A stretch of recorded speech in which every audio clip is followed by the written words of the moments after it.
La langue dont on va parler aujourd'hui est un exemple qui a bouleversé tout ce qu'on sait sur les langues naturelles. Elle n'a ni passé, ni futur, ni chiffre. Elle possède le plus petit nombre de sons de toutes les langues. Elle n'a aucun mot pour désigner les couleurs, et pire encore, il semble qu'elle soit dépourvue d'une caractéristique fondamentale présente dans toutes les langues, ce qui pourrait remettre en cause l'une des hypothèses d'un des linguistes les plus célèbres sur le fonctionnement et l'existence même des langues. Aujourd'hui, on va parler du piraon, qui semble être une langue impossible, et pourtant, elle est bien réelle. Avant de nous plonger dans les particularités les plus insolites du piraon, laissez-moi vous en dire un peu plus sur ce peuple, car cela vous aidera à comprendre certains aspects étonnants de cette langue. Le peuple piraon vit principalement sur les rives du fleuve Maichi, à Humaitá et Manicoré, dans l'état d'Amazonas au Brésil. Il s'agit d'un groupe essentiellement isolé, mais qui entretient de temps à autre des contacts avec d'autres groupes. Le fait de vivre en Amazonie est probablement l'une des raisons pour l'absence de temps futur ou passé et de l'importance que les piraons accordent au présent. Mais j'y reviendrai plus en détail dans quelques minutes. La communauté piraon compte environ 900 personnes, mais leur nombre était autrefois inférieur. On l'estimait à environ 300 en 2000 et il n'était que de 90 dans les années 1920 et 1970. La population a donc connu une forte croissance au cours des dernières décennies. Le piraon est le seul dialecte encore vivant de la langue moura. C'est donc la dernière langue de cette famille, ce qui en fait une langue isolée. Les autres langues et dialectes de cette famille ont disparu au cours des derniers siècles, principalement parce que les différents groupes qui les parlaient sont passés au portugais. Cela rend donc le piraon encore plus unique, car il s'agit du dernier groupe d'une famille linguistique, ce qui fait ressortir encore davantage leur langue. Les piraons sont principalement monolingues, bien que certains d'entre eux connaissent un peu le portugais. Ça n'a pas toujours été le cas, car c'est un phénomène relativement récent. Et même si leur communauté est plutôt petite, leur langue n'est pas menacée d'extinction. Peu de gens ont étudié les piraons et leur langue. Mais il y a une personne à qui on doit la majeure partie des travaux menés sur cette langue, Daniel Everett. C'est un nom qui reviendra souvent dans cette vidéo, car il est la principale source d'informations sur cette langue et ce peuple. Everett a passé de nombreux mois, à différentes périodes, auprès des piraons pour tenter d'apprendre leur langue et de mieux comprendre leur culture. Au départ, il s'agissait d'un travail missionnaire, mais Everett a fini par rédiger son mémoire de master et sa thèse de doctorat sur cette langue. Son mémoire de master portait sur la phonologie de la langue, tandis que sa thèse abordait la syntaxe du piraon. Je dois mentionner deux faits concernant les linguistes qui ont étudié cette langue. Premièrement, peu de linguistes ont réellement une expérience de terrain auprès du groupe piraon et de leur langue. Deuxièmement, elle a été décrite comme une langue difficile à apprendre par ceux qui l'ont étudiée, ce qui rend les données encore plus difficiles d'accès. L'une des particularités qui distingue le piraon est son inventaire phonémique restreint. Il possède l'un des inventaires phonémiques les plus réduits parmi toutes les langues du monde. Il ne compte que 3 voyelles et 8 consonnes, soit un total de 11 phonèmes. Certaines sources affirment que le piraon pourrait ne compter que 7 consonnes, ce qui en ferait la langue avec le plus petit inventaire de phonèmes. La consonne que fait l'objet d'un débat, car elle serait considérée comme un allophone de la séquence hi. Ça veut dire que lorsque la séquence hi est utilisée dans une phrase, elle peut être réalisée comme un son que. Par exemple, le mot hia pourrait être prononcé hia ou alors ka. Les allophones d'une langue sont différentes réalisations phonétiques d'un phonème, ce qui ne contribue pas à la distinction des mots. Il s'agit simplement de différentes façons d'exprimer le même phonème. Un exemple d'allophone en français, c'est le son te. Par exemple, dans certaines variétés du français de France, on dit tulipe, te, mais voiture. Le son est réalisé te et che. Dans le deuxième cas, la langue est un peu plus proche du palais. Dans les deux cas, c'est le même son te, mais qui est réalisé différemment, et ces différentes réalisations ne changent pas le sens du mot. Un autre facteur susceptible de réduire encore davantage l'inventaire phonémique est la différence entre la langue des femmes et celle des hommes au sein de la communauté. Le phonème se n'est utilisé que par les hommes, ce qui signifie que les femmes disposent d'un phonème de moins. Une forme de langage limité à un genre n'est pas propre aux piraons, et ça se retrouve dans diverses langues à travers le monde, mais le fait que les femmes se retrouvent avec un inventaire phonémique très restreint est tout à fait unique. Il y a beaucoup à dire sur les langues en fonction du genre, mais ça sera peut-être pour une autre vidéo. Vous avez peut-être remarqué que dans ce bref inventaire phonémique, il n'y a pas de consonnes nasales dans cette langue, ce qui est assez inhabituel, car les consonnes nasales sont très souvent dans la plupart des langues. Ce sont des consonnes de base dans la plupart des langues du monde, et seules quelques langues, environ 13, n'en possèdent pas. Ça représente 13 langues sur 7000. C'est assez inhabituel. Jusqu'à maintenant, on a vu que le piraon pouvait sembler assez simple sur le plan phonologique. Mais c'est en réalité loin d'être le cas. D'accord, il y a un nombre restreint de phonèmes, mais sa phonologie est en réalité plus complexe que la simple distinction entre consonnes et voyelles. La première chose que je tiens à mentionner, c'est qu'il existe 3 tons en piraon. Bas, moyen et haut. Il faut donc ajouter les tons à l'inventaire des phonèmes, ce qui complique déjà un peu les choses. Mais là où ça devient vraiment intéressant, c'est que cette langue tonale peut être parlée, chantée, fredonnée ou encore même sifflée. Et c'est pas simplement comme on le fait en français, il s'agit pas juste de chanter ou alors de fredonner. Ces modes d'expression ont une valeur phonologique qui peut modifier le sens des mots. Le chant, le fredonnement et le sifflement obéissent donc à des règles rigoureuses. Bon, on voit déjà en quoi le piraon se distingue des autres langues du monde. Mais ça, c'est juste le début. En plus de ça, on peut parler des aspects phonétiques de la langue, car la réalisation de ces différents phonèmes est incroyable. J'ai déjà évoqué les aspects allophoniques de certains phonèmes, mais ce qui est fou en piraon, c'est que malgré son inventaire phonémique restreint, la langue comporte énormément d'allophones. Genre vraiment beaucoup, et certains de ces allophones sont incroyables. À tel point que l'un d'entre eux est propre au piraon. Le phonème g possède les allophones suivants: g, ne, et le dernier n'existe qu'en piraon, nulle part ailleurs. J'ai pas d'enregistrement pour montrer à quoi ça ressemble. On l'appelle la consonne battue alvéolaire lingolabiale latérale. Ça fait beaucoup là, non? Rien que le nom vous indique à quel point elle est rare. Il existe de nombreuses autres réalisations amusantes de ce petit inventaire phonémique. L'un des aspects uniques du piraon est son système de parenté restreint. Dans la plupart des langues, les mots papa et maman sont différents. C'est pas le cas en piraon. Il existe un mot commun pour les deux, maihi. Il est également utilisé pour désigner les grands-parents ou les aînés. C'est tout. On peut pas faire plus simple. On a un mot pour fils, oagi, et un mot pour fille, kai. Il n'y a pas le mot pour frère ou sœur, mais simplement pour frère et sœur, aaigi. Ensuite, on a pihi, utilisé pour les orphelins ou alors les beaux enfants. Et voilà, toute la terminologie de parenté de la langue. Une autre particularité du piraon est l'absence de pluriel. Il s'agit d'une caractéristique unique de cette langue que l'on ne retrouve que dans une seule autre langue, le walpiri, en Australie. Il n'y a tout simplement aucune distinction entre le singulier et le pluriel. Ça veut aussi dire qu'il n'y a aucun pronom personnel au pluriel. Pas de nous, pas de vous, pas de il, pas de elle. C'est l'un des systèmes de pronoms personnels les plus simples que l'on trouve dans les langues du monde entier. Ce qui est encore plus étrange à propos de ce système de pronoms, c'est qu'il semble avoir été emprunté à une autre langue, appelée le tupi moderne. Emprunter des pronoms à une autre langue est vraiment rare, et on va être honnête, un peu étrange. Les pronoms constituent généralement l'un des fondements d'une langue. Ils ne changent pas aussi rapidement que les autres mots, ils sont généralement assez courants, et ne sont pas vraiment empruntés.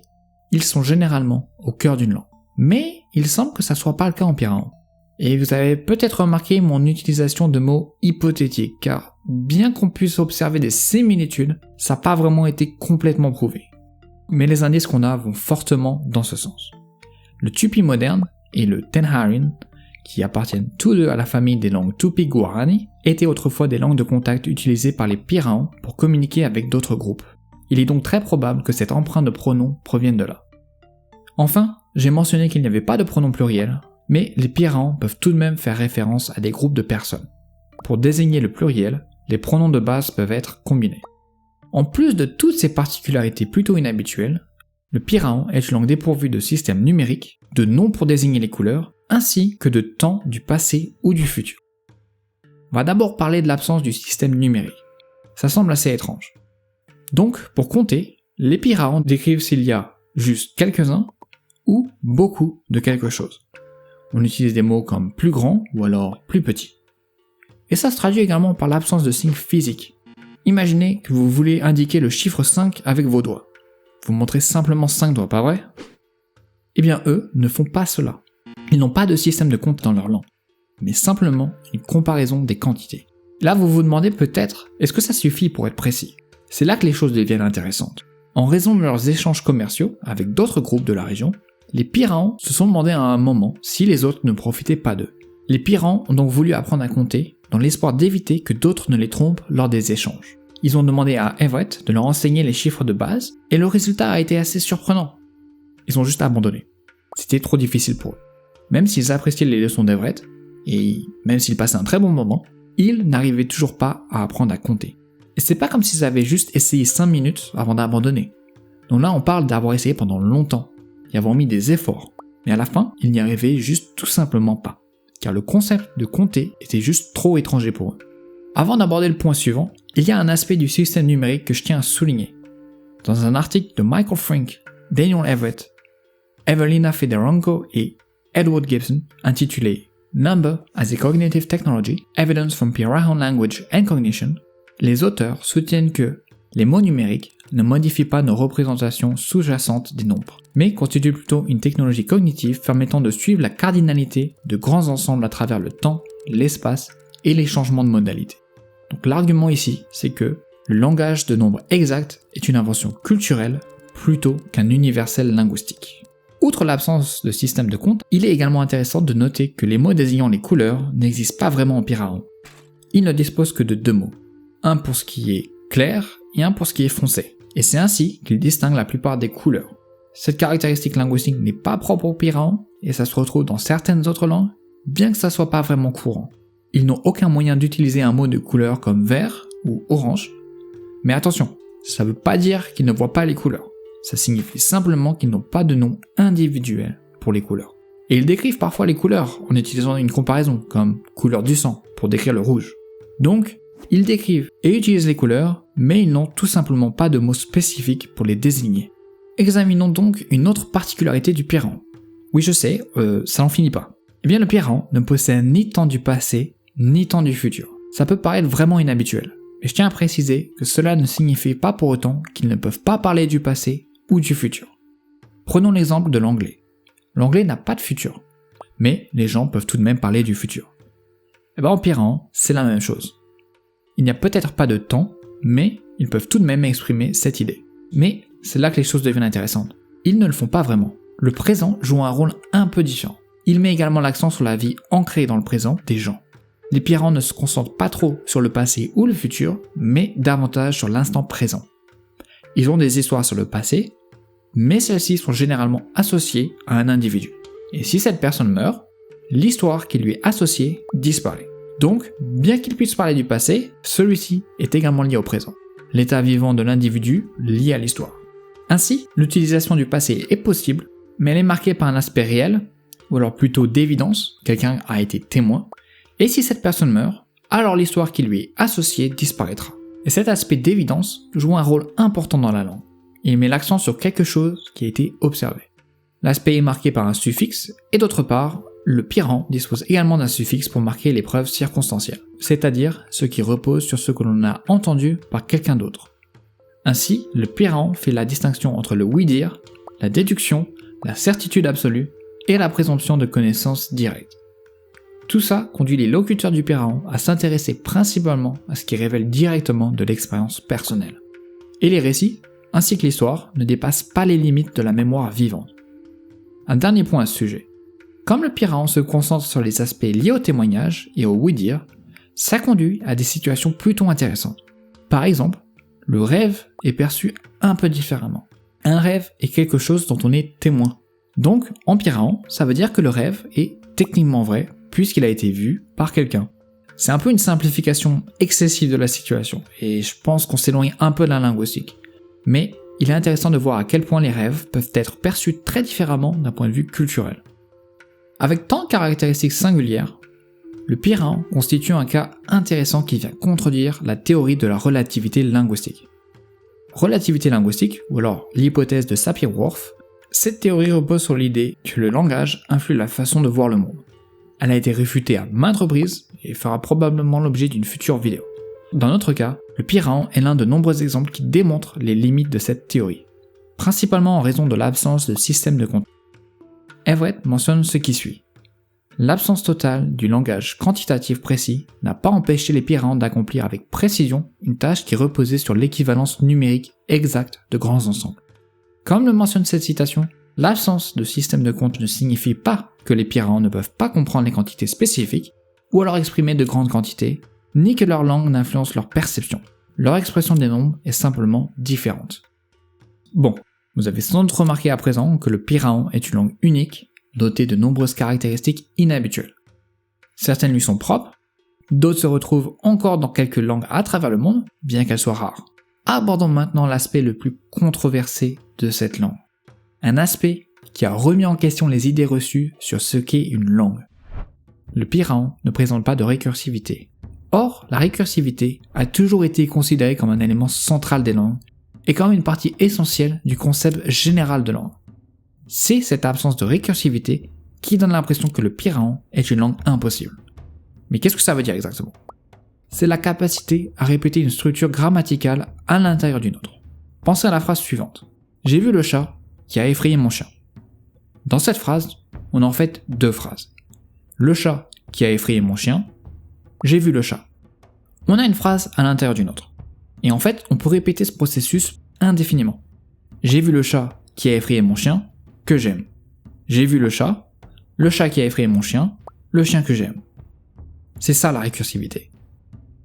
La récursivité est souvent décrite comme une caractéristique fondamentale, voire même la seule caractéristique fondamentale des langues. Et ça par de nombreux linguistes, et en particulier Noam Chomsky. Chomsky, c'est le père de la grammaire universelle, qu'il a développée et améliorée au fil des années. Pour simplifier, cette théorie affirme que les langues possèdent une structure sous-jacente, commune et déterminée. Et la récursivité en est au cœur. Alors, en quoi est-ce que c'est important ? C'est important parce que le Piraon semble être une langue dépourvue de récursivité. Et si cela s'avérait vrai, ça irait à l'encontre de la grammaire universelle de Chomsky, qui est l'une des théories les plus largement acceptées concernant le fonctionnement des langues. Ça contredirait également tous les autres exemples de langues qu'on connaît. Il s'agit potentiellement d'un exemple qui remet en cause tout ce qu'on sait sur les langues et sur la manière dont notre cerveau les traite et les utilise. De nombreux linguistes contestent cet aspect du Piraon, et, jusqu'à présent, la plupart des données sur cette langue proviennent d'Everett, ce qui limite sa théorie selon laquelle le Piraon ne posséderait pas de récursivité. Cependant, Everett est également le premier à affirmer que l'on devrait étudier cette langue davantage pour obtenir davantage de données et prouver qu'il a raison ou qu'il a tort. Les rares études sur le Piraon et la récursivité mentionnent qu'il est possible que cette langue ne dispose pas de récursivité, mais pour avoir une réponse définitive, on a besoin de plus de données. Le Piraon est sans conteste une langue unique. Elle présente énormément de caractéristiques qui la rendent incroyable et qui ont remis en question notre compréhension des langues. Mais il reste encore de nombreux mystères à élucider et peu de personnes ont réellement étudié cette langue. Si Everett est le principal chercheur à qui on attribue la majeure partie des travaux sur cette langue, il est également le premier à souligner que des recherches supplémentaires sont nécessaires pour confirmer ou infirmer son hypothèse, notamment en ce qui concerne l'absence de récursivité. Parvenir à prouver que la récursivité ne fait pas partie de cette langue constituerait une avancée informative et importante pour notre compréhension générale des langues.